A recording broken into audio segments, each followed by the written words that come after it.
So I'm back with a mess of papers. Now I'm trying to be as helpful as possible, so you have to forgive me for a little shaky cam here and there. I've got this thing mounted up a little bit. I want to show some of the papers that I've had printed. These are mostly spares, or I printed extra jobs or from ones I didn't need to cut. I want to kind of show what you can expect. So this is a very clean one. Obviously, this is an 8 count. Very clear where the lines are. No big deal. Yeah, thank you, AutoZoom. You've been so helpful. Now this is actually going to fold into a booklet. It's what's called a like a hot dog wrapper. It's not important what it is, but this is an 8 count. Some European designs tend to seem to want to favor the 8 count because they use A4 paper, whereas in the US we use letter. It's its own size. Now, same exact file. I'm not sure if you can faintly see the lines. Very clear distinction in the way the cards are colored. You can kind of see where to kind of line up your cutter. Now, same exact thing. This is the last page. There's only 3 on this page. I didn't do anything special to it. You'll see that the cut lines are actually these plus signs. So this one's pretty clear for cutting. You line those up. I'll try and keep my frame out. But you would take this, line up your, mark. I like to do it this way. I'm not saying this is the way anyone should do it this way I do it. I take this, I drop this down. So now I have the friction. This is actually being held in place by the razor itself. Then I rotate till I find my plus mark, get that lined up with my edge, pull the handle, and I cut. So that's that. Now, here's what a 9 count can look like. What you're going to see here, there's no plus signs, so there is no standard format. That's why I say you have to look at the files. You would cut this out, and what you'll end up with, these are actually card backs. You'll end up with these. Now, in the early days, if you don't feel good about your ability to do two-sided printing at home, what you can do, so notice of that, is you can cut them, put them in, and hold them in a sleeve. I will show you. I believe I did that here on Night in Deep Whale Manor. Try and take this out. I believe I did that. Yes, I did. So, standard premium sleeve. I literally just cut it. Make sure that they line up within reason. Put them in the sleeve. Now, the sleeve itself is actually holding together. This is a no glue method. This is something I do. I do not know how many other people do it that way. I don't use the adhesive. So I'm giving you some pointers from someone who's really not that good at this, but you can get yourself into it. So, and again, there's a little Ziploc baggies. Getting some of this stuff out of the way. This is on standard paper versus, I'm not sure if you can hear it, cardstock. That's cardstock up there. This is regular paper. If you think you're going to get away with regular paper, you at least need sleeves to basically add thickness to it, because trying to shuffle regular paper, it's not going to happen. Why I brought this one up, you can see that these cards are not connected, so you have to make extra cuts. Going down, across is a little bit tighter, but you'd have to do extra cuts. It's not the worst, but I'm just mentioning that. I can actually do on this. So for sake of example, when I said about learning how to cut in the beginning, this is going to cut differently. Cardstock cuts so much easier. When you're not sure about your lines, you hold it flush up there, and I trimmed off some of that, so now I can get to a point where I feel comfortable eyeballing, because, and again, I don't need this, you don't eyeball, you have to reprint that page. And if it was double-sided, you have yourself some problems. Obviously, for that, I'm going to get that out of there. That was trash. Don't feel bad for me on that one. I was a play tester for Oceans, so this is what the sheets we got. I did, I think, 4 play tests. So you can see, I'll try to bring this up to the frame, I actually have to line up my cut with where the card coloring changes. There are no cut lines. I've seen this more often than not, so be prepared to have a very keen eye. If you need to use a magnifier, take your time, just line things up. I found with something like this, I would actually cut there, and then I have this string of 3 cards, and then cut them down. Because if I cut there and there, the problem is, let me bring this up, the distinction right here, let me try and get my auto zoom to work. My distinction right there, dead center, I found that harder to discern that cut than I did this cut. But every PNP is different.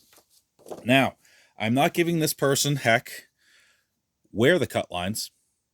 There are no cut lines. This was the backs of cards. There are no cut lines. If you do two-sided printing, that means that the other side should have cut lines. I believe the other side did have cut lines, but I'm showing you that there are some files, if you do not see cut lines, you're going to have to get out the ruler, and the problem is, let's take these two, for example, put them one on top of each other. Cut lines, you have to worry about your margins. So I would have to get a ruler out or hope the other side has cut lines. If it's a two-sided print, there are chances that the backs don't have any cut lines and the fronts do, so you always use the front for cutting. Getting that out of here, getting that out of here. Yeah, that's a stack of regular stuff. European model again, 9 cut. What you're going to see here, this isn't that bad, but I'm just pointing some things out. That's all. So, on PNP Arcade, come on, lighting. No, we didn't have a power outage. Mint Cooperative. Why I'm bringing this up? If you've played any of the Mint games, you'll know white wooden discs. I don't have any of those. Using my white cubes, yes, that's where all they went. You're supposed to have colored meeples. Don't have those. These glass beads are called vase filler. If you go to the dollar store, there's a big multicolor section. I have a red one, black one, yellow one, green one. It has like 6 colors and there's like 50 of them or whatever.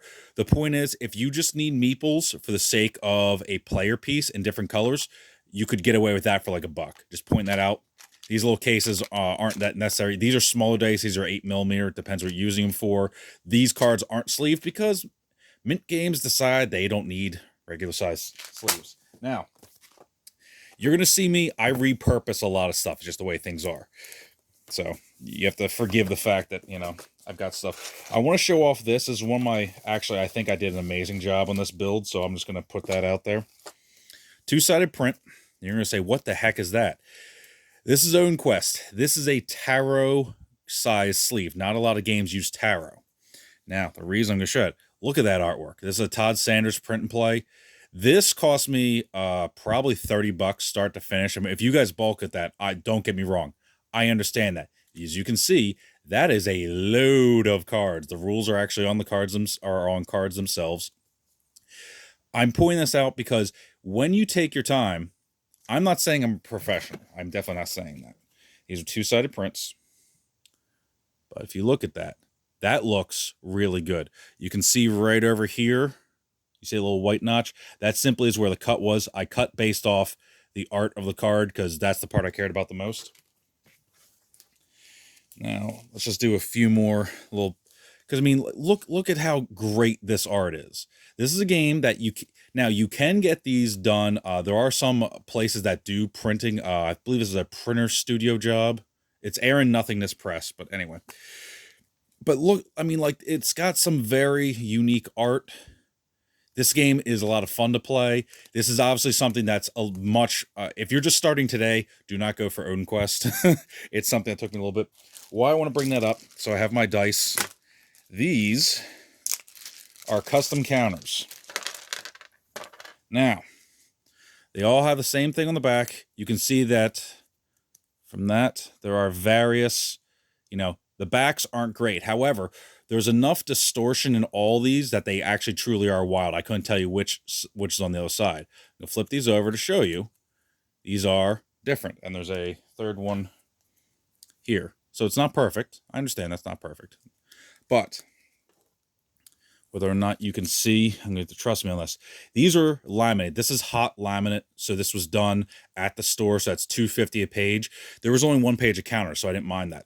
And then these are laminated with the hot laminate because with the seal, this wouldn't have worked with the seal, the self-sealing. You actually need to use the lamination pouches. But that's part of the cost was $2.50 just to get these counters laminated. All of this for this game was well worth it. This was a game that I like Todd Sanders' designs. If you're a solo player and you're in the PNP community, like him or not, you at least have heard of him. He puts out, I swear, he puts out like 10 designs a year. The man's ridiculous. Just does some really good games. But I wanted to kind of show off that you can make things that are absolutely amazing. I mean, like this, I don't play this game all the time. I make it a point to play it 5 times a year. I put on I have a 20x5 list. I make it a point to play this. And it's fun. It's very different. I don't know of many other games that are really on this exact wavelength. It's a lot of fun.